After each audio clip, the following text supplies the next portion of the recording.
मित्रांनो, एक गुन्हा घडतो. त्या गुन्ह्यामध्ये एकापेक्षा अनेक आरोपी असतात. त्या एफ-आय-आर नंतर पोलीस त्या आरोपींना अटक करतात.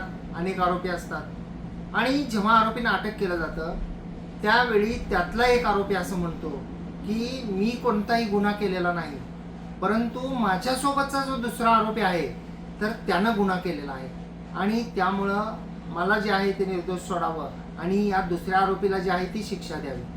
जर एखादा सहआरोपी स्वतःला निर्दोष आहे असं म्हणत असेल आणि दुसऱ्या आरोपीला फसवण्याच्या दृष्टीनं जर का तो काही स्टेटमेंट देत असेल तर त्याच्यावर विश्वास ठेवता येईल का?